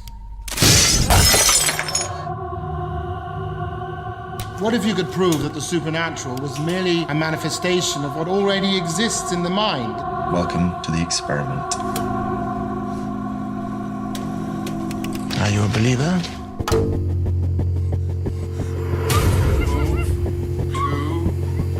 3. Did we get it on film? This is a movie that kind of came and went really quickly. It's another one of the Hammer Horror Studios, so same production company that was involved with the Woman in Black movies. This is called The Quiet Ones. It's supposedly based on true events, in quotation marks. We had talked in previous episodes of this character, of the uber hostile skeptic, this person who doesn't just not believe in the supernatural, but is vaguely angry about it, like just aggressive. For me, the supernatural is so much the area of fiction and horror movies that I don't really think about it in any other spectrum. But if you're a serious scientist and you want to try and study something, the goal would be to keep objectivity. And objectivity in a scientist does not make for interesting filmmaking. So what we see again and again in these movies is like the skeptic character as this horrendous, uncompromising asshole. Here played by Jared Harris. We're going to be talking about him again in the Poltergeist remake. He and a selection of his favorite students and a new fellow named Brian, who he hires to document the experiment, are going to try and cure this young woman who has been exhibiting possession and supernatural-like symptoms throughout her life. And when the funding gets cut at school, he says, fuck it, we're going to take her out to a nice remote location and we're going to hash it out. And basically, his means of helping her is to torture her. And we see a rising sort of series of is it or is it not supernatural events. And I might take a little bit of issue with saying his way of helping her is to torture her, because he's not, like, it's not all torturous, the things that he's doing. He's trying to do, like, he's isolating her, which is certainly not good. He's doing hypnotherapy and making her linger on unpleasant things. But what other things does he do that you think are torturous? Well, he seems more interested in getting his results than he is in her personal well-being or safety. Now, we understand through the revelations later in the script that he has a personal investment, that that becomes part of a reveal, and that his son used to have a similar problem, and he'd been unable to help him because his wife, who was religious, basically moved away with the son and took him away. So his failure in his son is all invested in him trying to succeed in curing this young woman. The movie tries to take advantage quite a bit of the sort of found footage aesthetic. There's a lot of sequence where we're getting the point of view of the camera, but whenever the camera gets knocked over or obliterated, they have the safety net of just falling back on straight cinema. So there's a bit of variete style. It's set in the 70s. It's British, There's a lot of sort of interesting balls in the air. And that's, I guess, what I would say about the movie. It's interesting. I don't know that it's scary. I don't know that it's great, but it held my attention. Yeah, I thought it was quite well directed. Much like We Are Still Here, I thought they did a good job of capturing the 70s aesthetic. It felt more like something like Amityville Horror, or even similar in quality to The Exorcist, like one of those.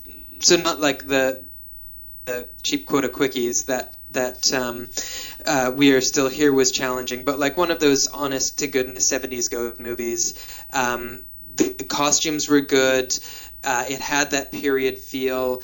Weirdly, when it went into black and white, when they were looking at film from the previous person that had experienced these possession symptoms, it did the same thing with black and white that Exeter did, where it just felt like they were just dressing up digital footage to look like film. It's like changing. Yeah, but like even barely dressing it up, that part like weirdly kicked me out, considering how well they were doing at making it look like an authentic 70s ghost movie. Yeah, like there's something about the Bow Wicked Chow 70s. A lot of actors feel a real need to push the groovy, man, or make like referential disco shit. There's none of that. They all looked and felt 70s, and that was enough. It was never entirely clear to me if all of the scenes in shaky cam were meant to have been filmed by Brian?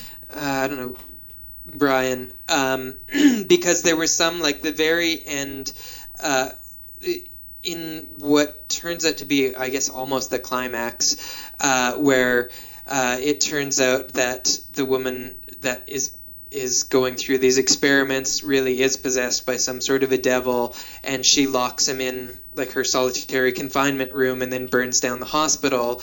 A lot of that was filmed on shaky cam when he couldn't have been holding it. Like there were some of the tenser scenes were on shaky cam incidentally, and then some of the shaky cam scenes were there because they were being filmed on shaky cam. And it's this variety style. Directors like what's his name who did like a lot of the Bourne movies will do that, where they have the shaky camera, but it gets confused when you mix it with actual found footage. This movie doesn't pick an alley, right? When it gets scary, it goes to the found footage. When it cuts out of the found footage, if it's still scary, they've got the verite style, but they're still using their main lenses. Right. And that, I guess, can be confusing in its aesthetic, but I understand why they're doing it. It's more out of the feeling than out of the look, strangely. Yeah, I didn't actually mind it too much, although I was watching it with somebody and she was getting really annoyed, but about like she was seeing a lot of inconsistencies in it because she assumed that it was found footage when it was shaky cam in the movie. Yeah, I guess as you said, it didn't choose an alley, so it would be very easy to mistake this as sloppy direction. I didn't mind that the scarier scenes were in shaky cam, and I never really thought it was, I didn't read it as a found footage movie, but there was enough, like, when my friend started complaining about it, I started really wondering, like, what were the rules? Like, what rules had the director set up between when it goes to steady cam or when it goes to shaky cam? And there was just enough found footage in it that it does raise the question. Yeah. It's basically when action is happening or when scary is happening, all of a sudden we get shaky cam. And when it's not, it's very composed. It's very 70s, dare I say. There's not a lot of quick cutting. They're more long shots. They kind of let the dialogue play out.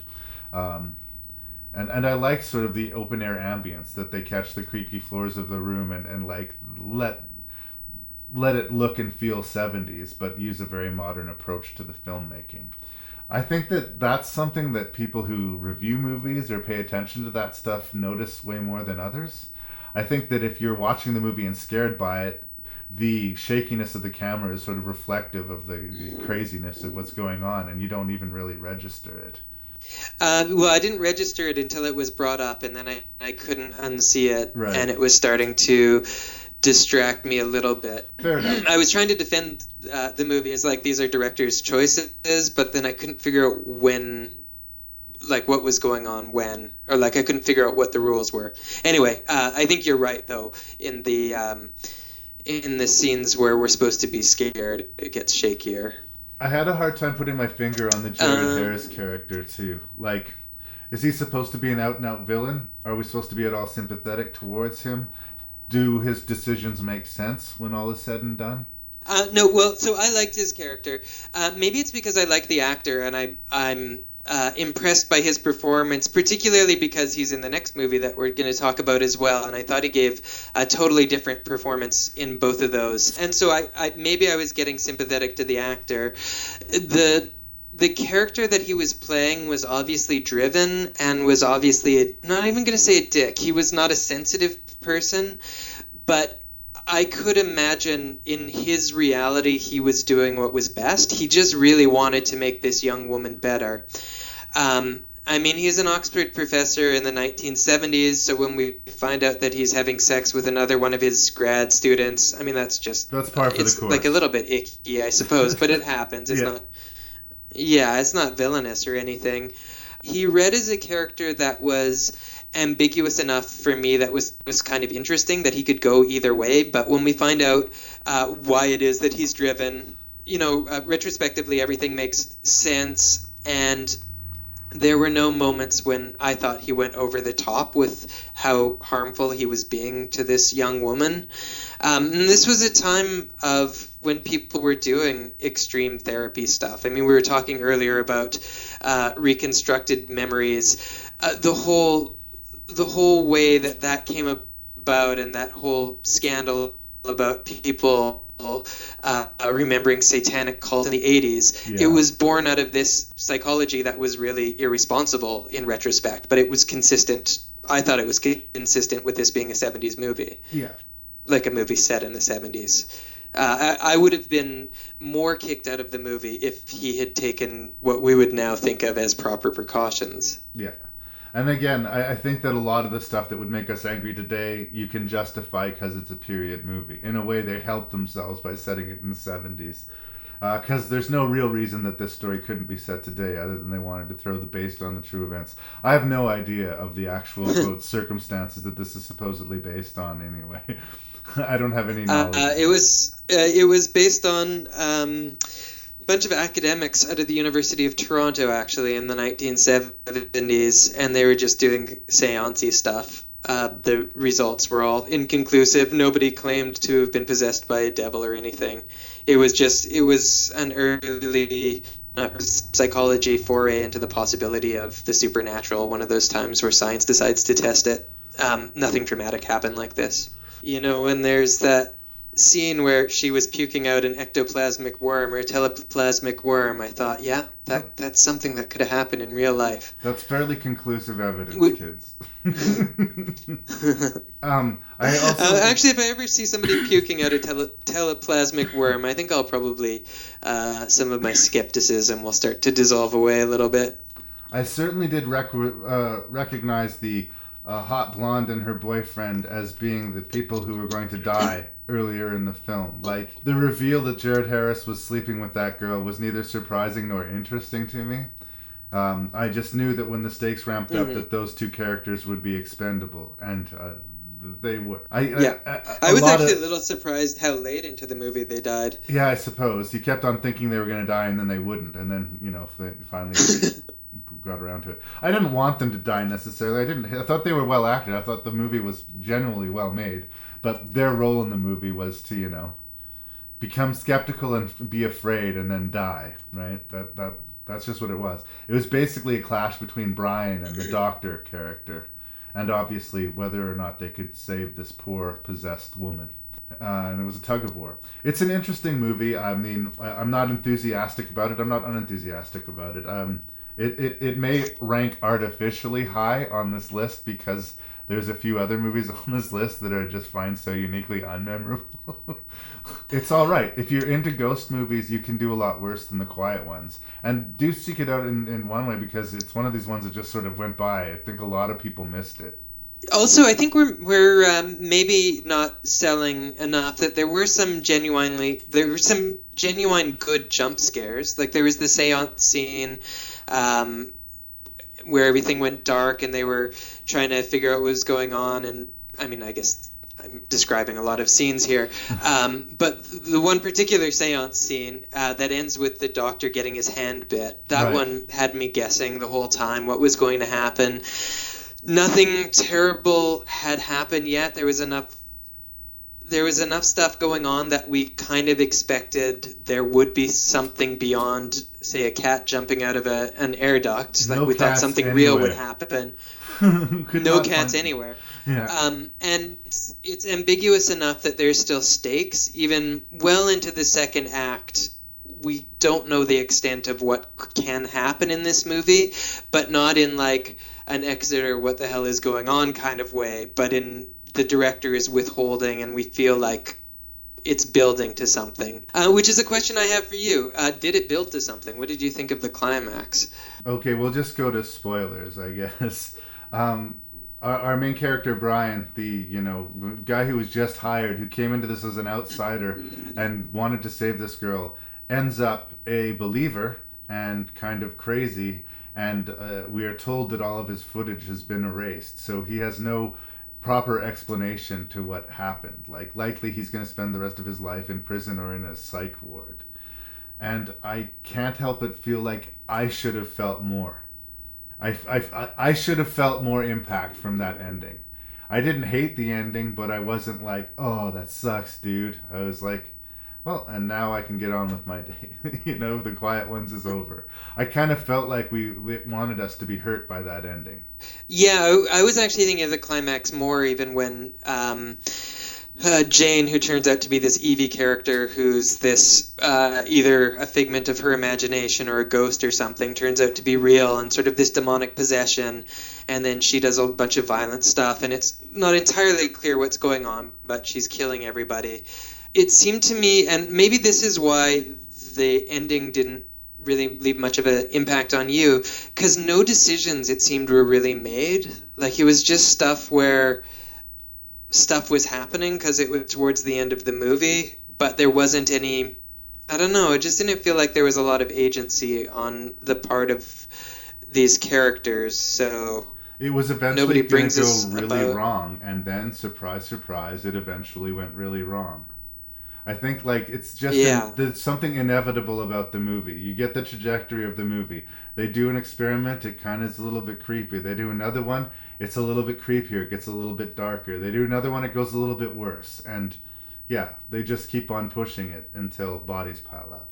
And it's more interesting for the viewer that way, but, you know, it sort of stretches credibility a little bit. It's a fun... Yeah, it felt disappointing because I really thought that they were building to something right up until the climax, and then the climax was so much exactly like you might think it would be that, like, I guess they were technically building to it, but it felt like the build-up was quite good, and then it just sort of ended on this kind of flaccid, predictable, the end with a question mark moment. Right. Well, and I guess the end with the question mark is where I leave you on the review. Like, I think that people who like ghost movies, they would do themselves well to watch The Quiet Ones. I would recommend it before I recommended a lot of other movies on this list. For sure. Their problems.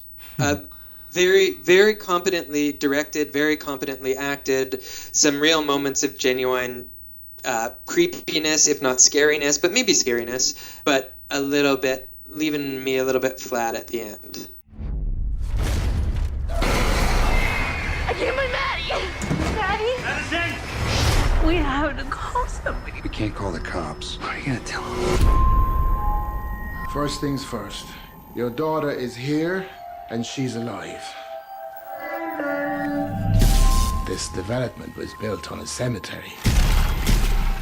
This isn't just a few pissed-off spirits we're dealing with. It's a poltergeist. We just want our daughter back. The door in their world could close at any moment. If that happens, there's no getting her back. I want you all to clear your minds. They already know what scares you. One of the many movies that we reviewed together, I can't remember what it was, or else I wouldn't say it. You referred to having a visceral pointlessness to it. I can't remember which one that was either. I'm not saying that, like... But good job, me. Good job, Matt. There's something even before I saw this remake of Poltergeist that sort of those words echoed in my mind. Like, there's a visceral pointlessness to remaking Poltergeist. There's no way that it's going to be as effective to me as the original was, just because of who I was and where I was when I saw it. And I knew that it was going to go, have an uncommon level of baggage to it. It did not do very well. It seemed like people did not want it to do very well. There's been fallout to this Poltergeist movie. There was so much shit about it before I even saw it that I wondered that I could even be objective, right? So, here's what I will say about this Poltergeist movie. It's not good, but it's not awful. It really isn't awful. I honestly don't think it's awful. I just think it's bad. I think what goes a long way to me in saving it is Sam Rockwell and Rosemary DeWitt grounding as a very real couple to me. So I liked them enough that I wanted to like the movie more. I'm actually going to go even further and say almost all of the performances were really, really good. Because once again, Jared Harris, who I thought was once again very good in this, and Jane Addams, who I was looking her up on IMDb. It turns out that her and Jared Harris were a hot on-screen couple together in a little known movie called Happiness, one of the awful movies, awful in a great way, from the 1990s. The entire starring cast, with the exception of perhaps the teenage daughter, they're all these really good character actors, and they're all doing a pretty good job with material that is just not helping them do a pretty good job. But the performances are all solid. All of them keep this movie from sinking like a stone to the... I don't want to follow this metaphor anyway. Yeah. I don't want to say that they saved the movie, because the movie certainly isn't saved, but they keep it kind of watchable. Yes, it's watchable. I will fall back on watchable. If it was on in a plane, I wouldn't turn it off. You know what I mean? Like, I have reviewed so many worse movies on this podcast than Poltergeist. But the thing is that even if this movie wasn't called Poltergeist, I think it would be a bad movie. But I think a lot of the reason people hate the movie is because it's called Poltergeist. Fun fact about the director, Matt. He directed a children's movie called Monster House. I got my kids halfway through it and they couldn't handle it. It was too scary, and they have never watched it since. And my friend Scott Lehman, who co-hosted the previous episode with me, I found out his son had the same reaction. His son calls Monster House the scariest movie he's ever seen.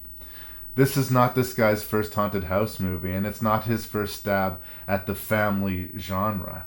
I was really on his side in a lot of ways when I heard he was directing it. That's all to the side of this, but because I had a soft spot for the director who made a way too scary kids movie, and because I have a total man crush on Sam Rockwell.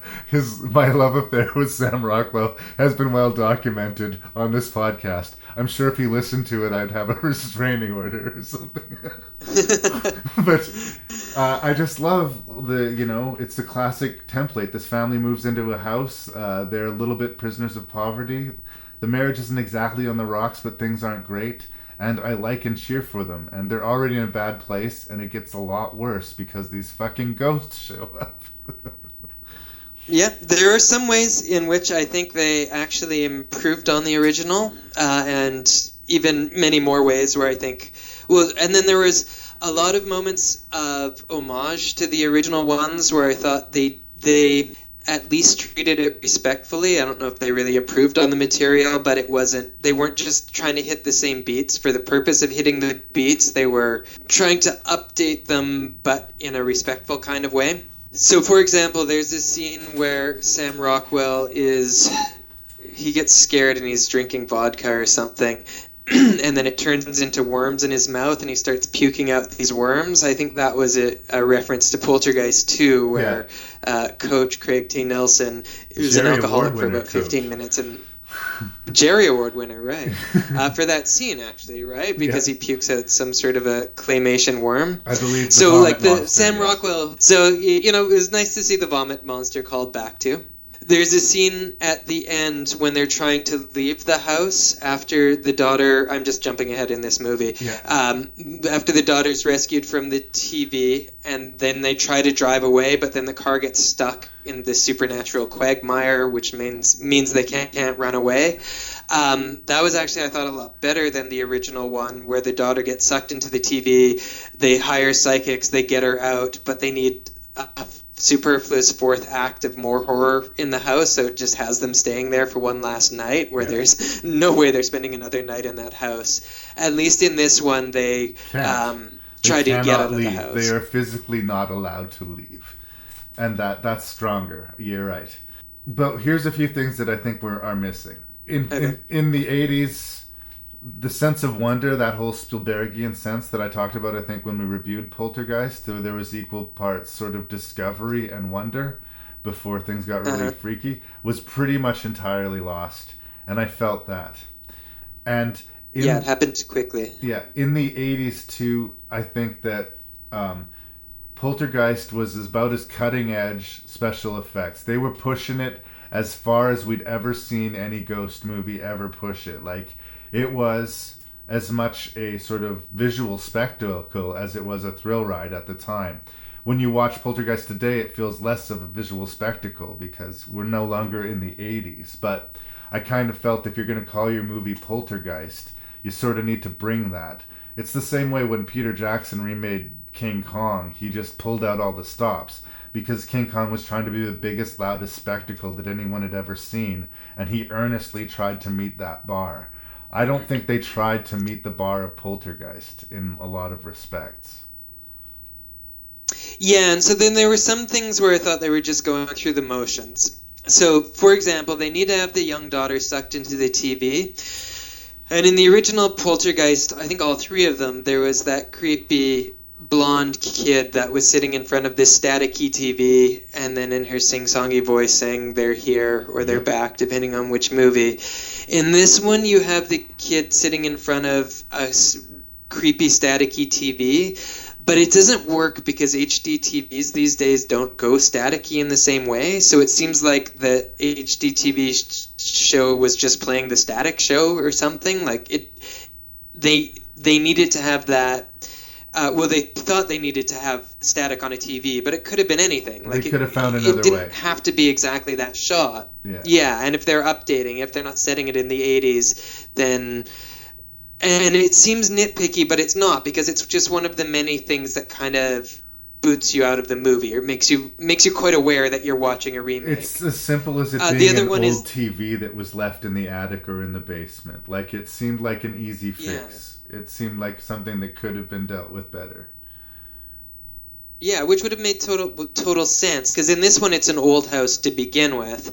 So who knows, maybe there was something creepy about the TV, so they put it upstairs, and then the family rediscovers it, and it's like this conduit, this kind of cursed fetish object or whatever. The other one is, as you said, it was clown focused in its marketing, which we talked about this a little bit with The Conjuring. I think the whole clown doll thing is getting a little bit played out, particularly the ones that look deliberately evil. There's no way that was ever a child's toy.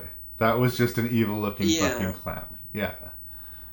Yeah. So in this one, the clown on the cover is like one of those stupidly way too evil-looking clowns. But in the movie, Sam Rockwell finds this box of clowns in his daughter's room, or his son's room, I can't remember. And they're genuinely creepy in that like expressionless porcelain doll kind of way. But why is there a box of clowns in that room? Because that's not something where we ever get the sense that there were these haunted clowns that people were putting away. There was just like a box of clowns that it seems a little shoehorned in. Yeah, underthought, or maybe there was a deleted scene. The other aspect is the Jared Harris and the fact that his ex-girlfriend or ex-wife sort of uses this supernatural adventure to repair their broken relationship. That sort of weighed heavily on the movie. As much as I like both of those actors, I just think they were served a lousy meal in the script there. With Jared Harris's character, I like the actor too, but like he could have lived or died, and my reaction would have been the same at the end of that movie.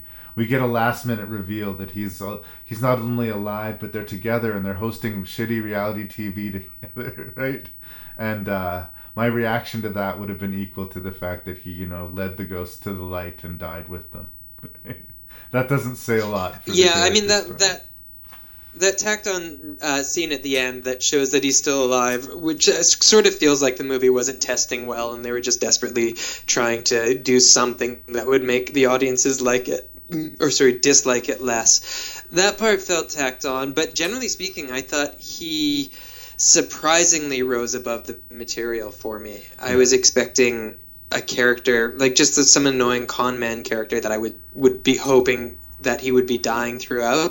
But I thought his character was actually maybe the most interesting of them to me.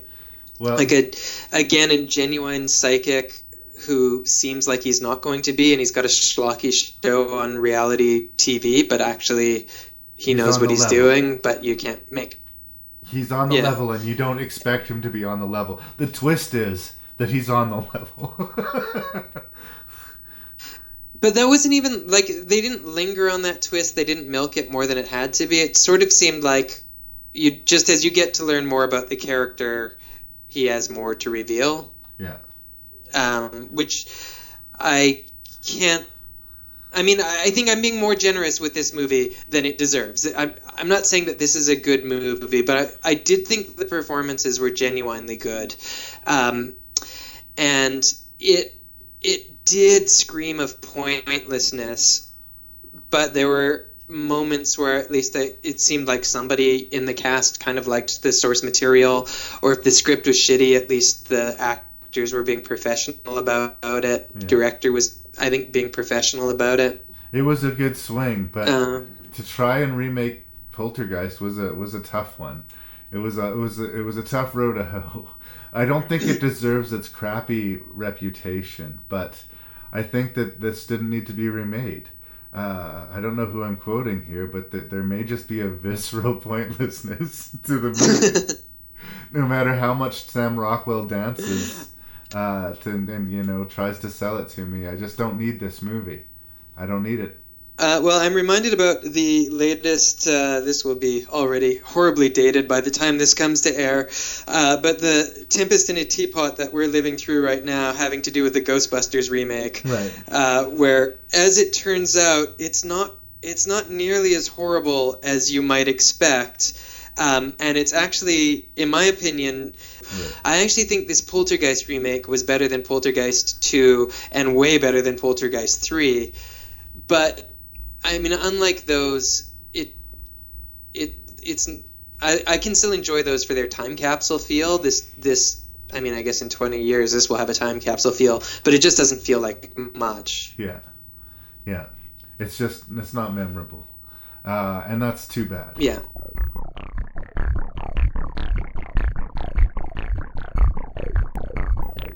All right, so starting at number 6, I think this shouldn't surprise any of the judges. Exeter. Okay. The movie is a total mess.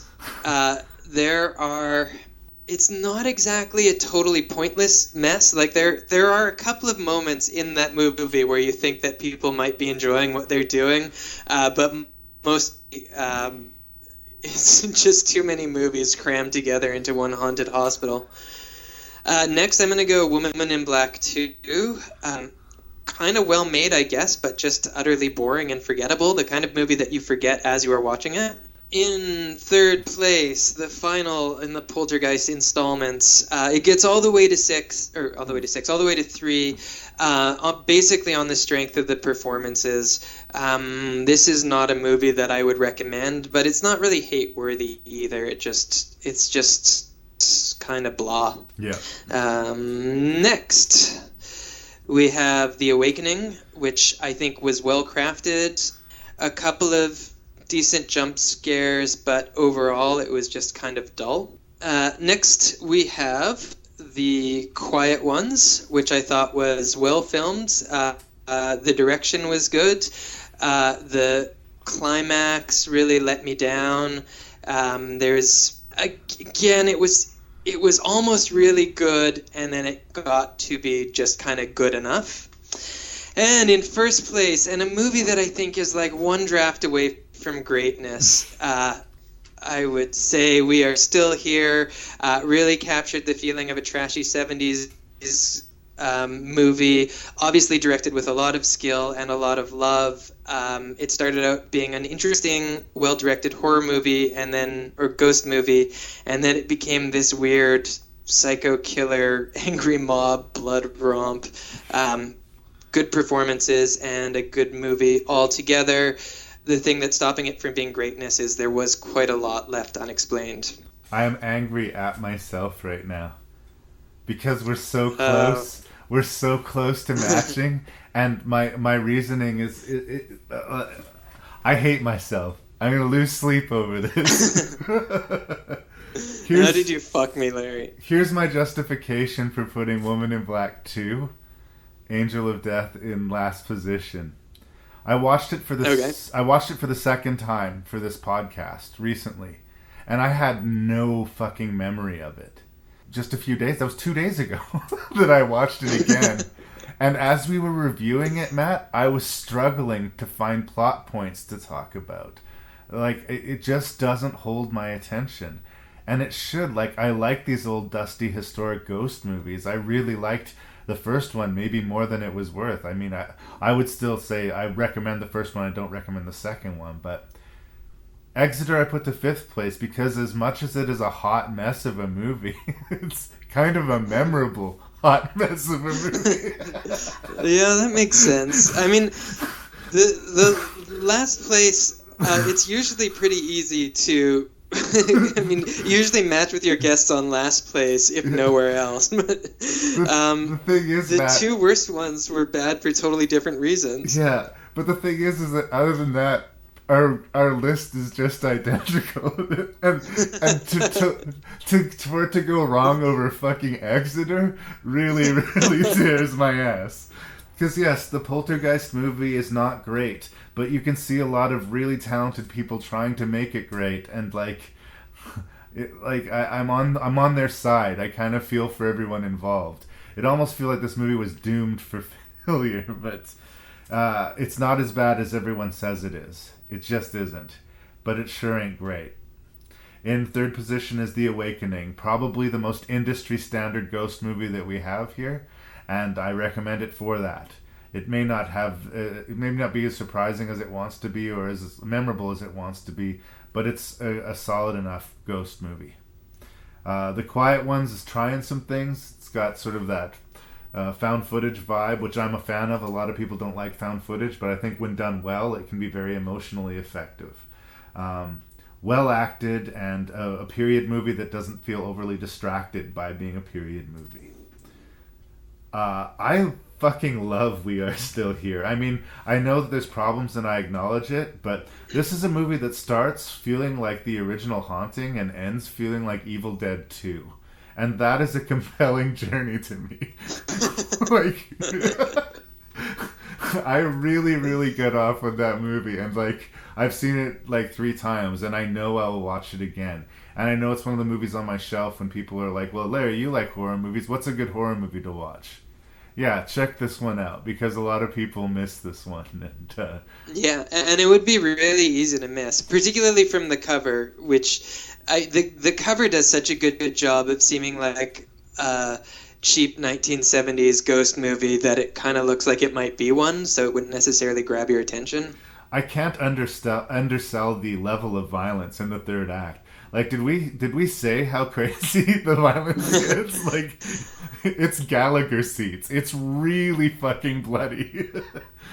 And I think we definitely could have said more about it, for sure. So, it's just great that I think I'm watching this nice family sort of PG ghost movie about this couple healing the wounds of their lost child, and then it turned so brutal. I don't know. I like where this guy's head's at. So in number 1, we agree. We Are Still Here. It's the one that I'm definitely the most enthusiastic about recommending. This is one that it brings something new. It's the kind of it's unique. Yeah. Thank you so much for participating in the 80th episode of Rank and Review. Send some Rank and Review love to the good people of Toronto, will you? Shall do.